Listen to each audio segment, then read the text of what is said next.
Noche nos acompañan José Salazar y José Luis Tapia. Tocayos, ¿cómo están? Muy buenas noches, gracias por acompañarnos. José. Muchas gracias, Así encantado es. de estar acá. Bien, la pensión vitalicia. Pensión sí, pensión no. ¿Qué opinan ustedes? Comencemos por acá, por la derecha. No me gusta nada lo que sea pensiones del Estado. ¿Por qué no hizo su descuento en el sector privado, no? Creo que eso merece una explicación ahí el señor Balcázar, ¿no? Es decir, ¿por qué no ahorró desde su juventud y por qué quiere algo de los impuestos de todos los peruanos, ¿no? ¿No debería haber nunca para ni siquiera expresidente electo de forma democrática que haya terminado su mandato de 5 años? La tradición peruana me encanta, o sea, lo que se refiere a un expresidente elegido democráticamente por votación popular, me encanta esa idea, ¿no? Pero el resto de aprovecharse de un vacío de poder que lo reemplaza a un expresidente que fue vacado y él entró, entonces no hay una legitimidad, digamos así. ¿Por acá? Ni pensión ni condecoración. Nada. Ni pensión para este presidente. Y Sí. coincido en que este tema tiene que ser regulado porque ya hemos tenido experiencia casi cercana. Empezó desde Paniagua, luego vino con Sagasti, con Dina Merino. Boluarte que lo pidió, ¿cierto? Entonces yo creo que ese tema es un vacío que legalmente tiene que ser llenado. Y la condecoración me refiero obviamente al José expresidente José Gerí. Es una condecoración que para empezar no la merece, porque también ese tema en el Congreso condecoras a cualquiera, ¿no es cierto? Y yo creo que una condecoración tiene que darse a una persona que lo merezca. ¿Por qué crees ¿no? que le dieron la condecoración? ¿Como una forma de Un tema limpiarlo? político. ¿Cómo? Es un tema bastante político y me sorprende mucho que haya estado o haya sido dada esta condecoración por el Rospigliosi.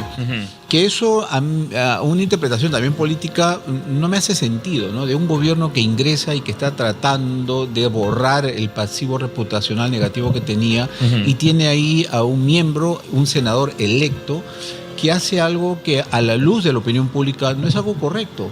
Porque mira, si hubieras querido condecorarlo y ponerle la foto en la galería, que sí, yo creo que eso es apropiado, Sí. pero una condecoración es mucho más allá que eso, ¿no? Porque además hay pasos, ¿no? Ya ha habido ¿cómo se llama? Una persona con experiencia en el Congreso que lo ha explicado bien, ¿no? Tú no le puedes dar la orden del Gran Cruz a una persona que ni siquiera ha tenido unos reconocimientos previos. Entonces eso es simplemente una decisión política inadecuada desde mi José punto Luis, de ¿coincides vista, ¿no? con lo que dice tu tocayo sobre la condecoración de José Gerí? No me gusta tampoco en eso de dar condecoraciones a espaldas del público. Parece que tienen vergüenza de lo que hacen, no han televisado esto. Creo que es muy anecdotario estos eventos del Congreso. Cada vez se va desprestigiando más. Pero miren, este tema es básicamente porque está mal diseñado el Perú. Si estuviera bien diseñado no estaríamos hablando de esto, estaríamos hablando de la reforma. ¿Cuál es el liberales. diseño, digamos, que está mal hecho que haya permitido justamente esta condecoración o esta pensión? El desequilibrio que hay de poderes entre el Congreso y el Ejecutivo. ¿Quién tiene más poder ahorita del que no debería? El Ejecutivo por momentos y últimamente el Congreso.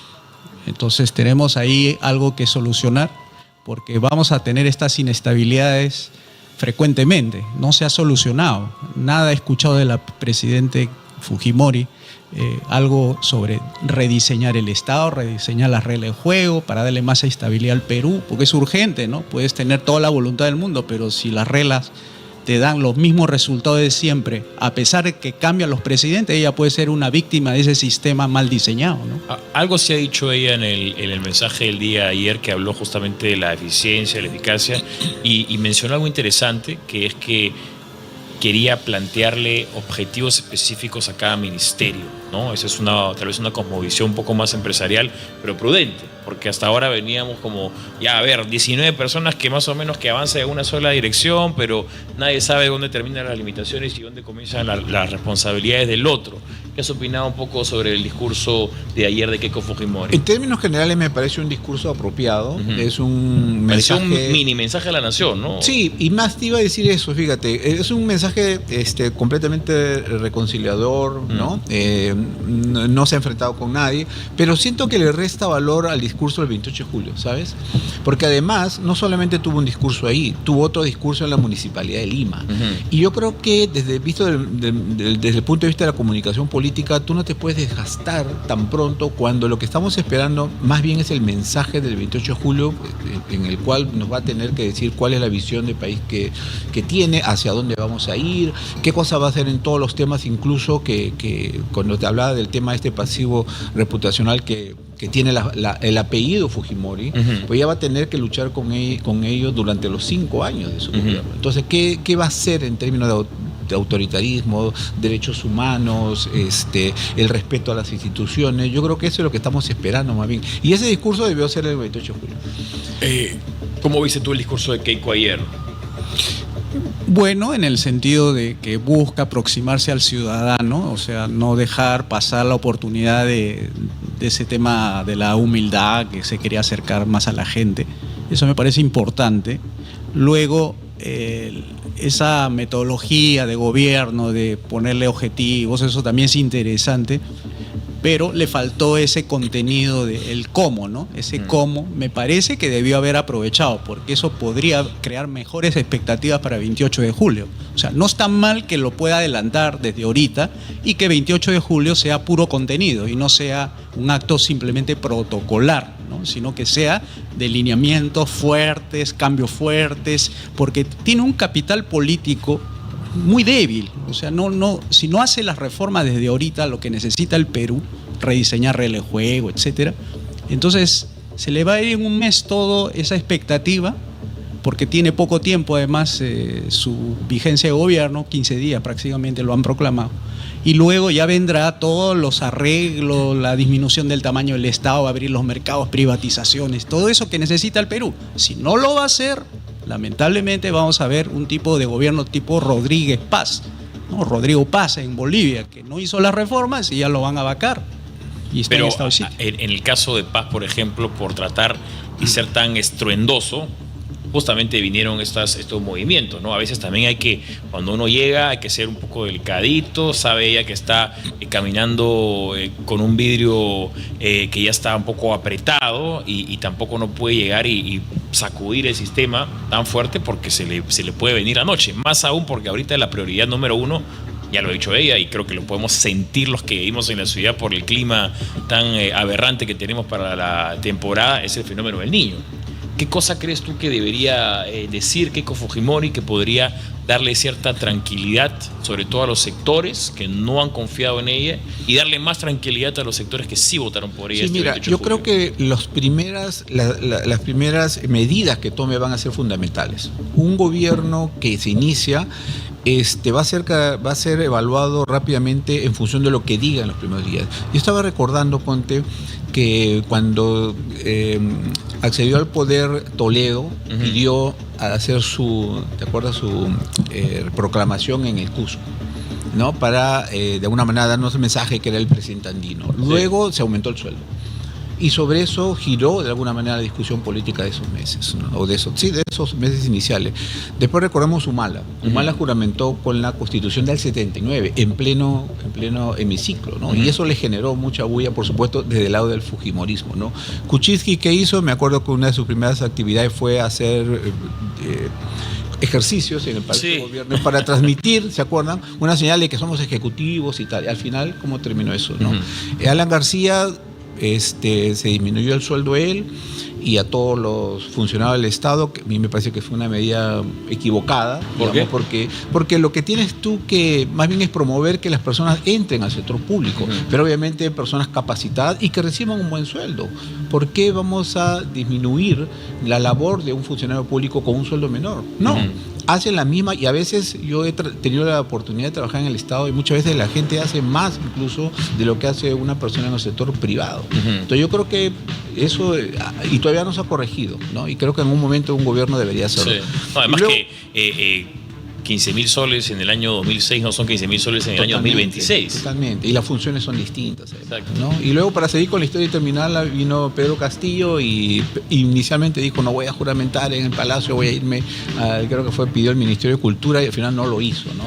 ¿Y cuál fue su primera medida? Darle la licencia al FENATEP, ¿no? Al sindicato de profesores. Entonces, esos primeros mensajes yo creo que van a marcar. Y a mí me parece que lo que debería marcarse ahora, hablando de condecoraciones y de pensiones, es austeridad, que nadie habla, ¿no? Yo creo que, si bien es cierto, tenemos una economía en estos momentos saneada, pero el déficit fiscal es muy alto. Y con lo que va a pasar después del Niño, vamos a quedar, yo creo, bastante magullados. Y ese mensaje yo creo que debería ser uno de parte de la presidenta, para que por lo menos entendamos que este gobierno está de acuerdo con tener un gobierno bastante que no genere problemas económicos, sino por el contrario, ¿no? Claro. Mensaje. Sí, José Luis, tú justamente también marcabas un poco eso, ¿no? Decir, claro, es bonito vender y decir, vamos a hacer tal, pero ¿cómo, pues, no? Esa es la parte difícil. Y ahí quería decirte algo, Pancho. Se necesita un gabinete político, no técnico, porque tenemos a un medio país que está en contra de ella. Y tenemos a gente de la izquierda que va a aprovechar el mínimo descuido para tratar de moverle el piso o hacerle inviable que gobierne. Entonces tú tienes que tener gente con cintura política para poder hacer las reformas, para hacer esos cambios bruscos, porque la gente no va a esperar 5 años. La gente, con el tema de la inseguridad, lo tiene hasta aquí, y eso tiene que resolverlo ya, con acciones. Por ejemplo, una de las primeras sería atrapar 5 o 6 cabecillas de las bandas más conocidas, que están asaltando los buses, disparando a la gente. Si hace eso, ya tiene por lo menos un respiro de aquí a unos meses más. Pero tiene que hacer más reformas, no puede quedarse. Por eso yo no estoy muy de acuerdo en eso de hacerlo de a poquito. Yo creo que tiene que tomar la velocidad que es ahora o nunca, como lo hizo su papá. Recuerda que él sintetizó una palabra, él tenía que ser atrevido, tenía que ser una persona audaz, ¿no? Eso es lo que le dijeron. Maquiavelo justamente decía que si vas a hacer cambios tienes que hacerlo al comienzo, porque más adelante pierdes. Porque después se organizan, las fuerzas de oposición se organizan cuando lo haces despacio y empiezan a ver cómo vas avanzando y te van bloqueando. Entonces uno tiene que ser agresivo, no tener contemplación, porque los cambios son fundamentales en el país, no son cambios cosméticos, que la digitalización, como si eso fuera gran cosa. Eso es para simplemente las tribunas, pero digitalizar lo que antes tú entregabas en papeles, la misma cantidad de papeles, claro, digitalizar lo mismo. Por las puras. ¿Coincides en que los perfiles de los ministros deben ser más políticos que técnicos? No, yo creo que tiene que haber una mezcla necesariamente, porque necesitamos personas que sepan del Estado, ¿no? Entonces hay que... En general, yo creo que cualquier funcionario público que aspira a un ministerio, y este es uno de los grandes retos de este gobierno, ¿no? Escoger mejor de lo que ha sido en el pasado, porque si hay algo que ha pasado durante los últimos 10 años, ha habido una desmantelización del Estado en términos de profesionales, ¿no? Que tuvieron que dejar el Estado simplemente porque entraron gente que no estaban capacitados en nada para ese puesto. Entonces yo creo que debería tener un gabinete mixto, donde por supuesto el presidente o presidenta del Consejo de Ministros sí sea un político. ¿Cercano a ella?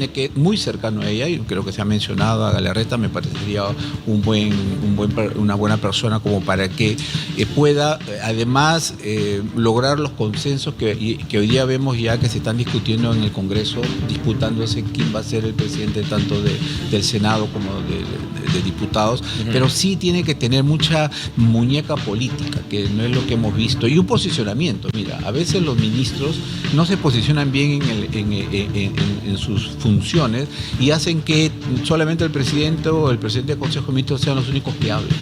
Eso lo hemos visto durante los últimos 10 años. Necesitamos voceros políticos que sepan transmitir las políticas de gobierno, que sepan defender con sus propuestas, y que además tengan este conocimiento también técnico y político del Estado. Sí. Bien, José Luis Tapia, José Salazar, ambos analistas políticos, estuvieron con nosotros. Gracias a los Pepes por acompañarnos en esta oportunidad.